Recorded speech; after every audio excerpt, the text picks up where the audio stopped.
Boa tarde, graça e paz, queridos. Eu estou passando aqui para compartilhar uma palavra do Senhor com você.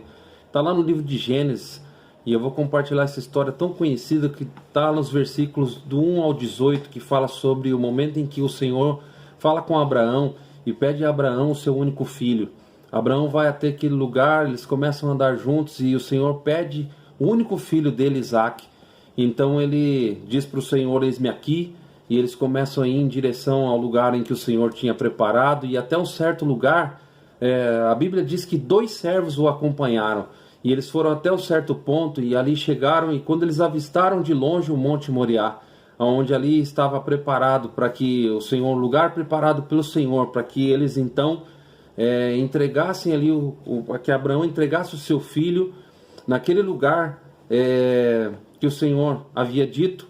Então o que aconteceu? Eles estavam indo para aquele lugar e ele disse aos 2 servos: esperem aqui que eu vou subir, né? Nós vamos adorar e logo estaremos de volta. Então ele sobe naquele lugar e eles começam a andar. Eles estavam levando a lenha. A Bíblia fala que eles tinham lenha, tinham cutelo, tinham ali algo para que fizesse o fogo, né? Mas em um dado momento o filho Isaque, ele olha para o pai e diz para o pai: pai, eu estou vendo aqui a lenha, eu estou vendo aqui o cutelo, eu estou vendo aqui, né, algo para que nós pudéssemos fazer o fogo, mas aonde está o sacrifício? Aonde está o sacrifício? E o pai Isaque olha para ele, né, e o olhar do pai, automaticamente o filho entende o olhar do pai, e aquele filho entendeu que o sacrifício era ele. E é interessante que não era uma criança, era alguém que sabia exatamente o que estava acontecendo, era alguém que entendia o propósito pelo qual ele foi chamado para fazer. E que tamanha obediência, que história mais linda, porque de fato essa história mostra para nós o quanto nesses dias nós também devemos confiar no Senhor, porque eles subiram aquele lugar e a Bíblia diz que eles prepararam um altar, e o altar fala de uma comunicação que nós temos, uma linguagem que nós temos com o Senhor. E nesses dias eu creio em meu coração que o Senhor está alinhando isso. O Senhor está alinhando a comunicação conosco. O Senhor nos trouxe para dentro dos nossos lares para que nós pudéssemos juntos levantar um altar de adoração ao Senhor, para que nós pudéssemos reconectar a nossa comunicação com Ele novamente, para que o Senhor nos alinhasse e nos ajustasse, para que quando a gente voltar novamente para os lugares, a gente não volte mais a ser a mesma pessoa, mas que nós pudéssemos voltar muito melhores, muito mais preparados, muito mais alinhados com aquilo que o Senhor quer falar conosco. Interessante que a Bíblia fala que Abraão então prepara aquele lugar e ele então pede para que o menino deite em cima daquele altar. E no momento em que ele deita naquele altar e que Abraão então levanta, né, o cutelo para poder imolar o sacrifício que era o seu próprio filho, né?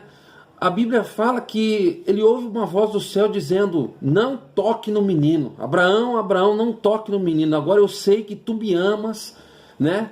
E impressionante como o Senhor prepara ali. A Bíblia fala que o Senhor prepara para ele um carneiro que estava nos arbustos. Ele não toca no filho dele. E eles descem daquele lugar, no lugar do Monte Moriá, que significa o Senhor proverá, até os dias de hoje.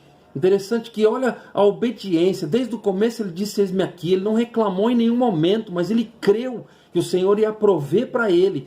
E no momento da obediência, a obediência é algo que nós precisamos. Nós devemos dar ao Senhor a nossa obediência. Nesses dias, queridos, devemos nos levantar em adoração nas nossas casas, nos nossos lares, sabe, entendendo o chamado de Deus para as nossas vidas. Porque de fato eu ouço muito, né, todos dizendo que estão com muitas saudades dos nossos cultos presenciais. Mas eu queria deixar uma pergunta para você, que o Senhor fez para mim. O Senhor perguntou para mim: filho, é só saudade? Porque se for só saudade, eu digo a vocês, 2, 3 cultos que nós voltarmos presencial, que nós nos abraçarmos, que nós nos relacionarmos novamente ali, essa saudade ela passa. Mas o que precisa ficar na minha vida e na sua vida é esse chamado de Deus, para nós entendermos que não basta apenas uma saudade, nós temos uma necessidade de permanecermos na presença do Senhor, de permanecermos diante dEle, ficarmos de pé diante do Senhor, sermos encontrados de pé diante do Senhor Jesus. Queridos, nesses dias, não hesite, Sabe, levante um altar de adoração, levante um altar na sua casa, levante um altar na sua vida. Entenda que a palavra de Deus, ela é lâmpada para os nossos pés e luz para o nosso caminho. Creia no poder de Deus, porque de fato o Senhor está nos preparando, está nos treinando. Queremos ser como aqueles que respondem ao Senhor com integridade na sua palavra, que não abrem mão daquilo que o Senhor tem nos pedido para fazer. Por isso, de fato, nesses dias, ouça a voz do Senhor, creia nele, cumpra o propósito de Deus, entre na presença do Senhor, levante um altar pessoal, com a sua família também, e creia que nesses dias o Senhor está nos treinando, e eu creio em meu coração que no momento em que as portas forem abertas novamente, no momento em que nós sairmos dos nossos lares para entrarmos dentro da igreja, a Bíblia estará em nossa vida, a palavra de Deus se manifestará através das nossas vidas, e eu creio que eu e você faremos total diferença nesses dias de dificuldade. Nós seremos sal, nós seremos luz para esses dias, para esse tempo. O Senhor tem nos chamado para isso. Que o Senhor abençoe a sua vida grandemente e que a paz de Cristo esteja sobre a sua casa. O shalom de Deus seja sobre você. Assim eu oro em nome de Jesus. Um grande abraço. Fique com Deus.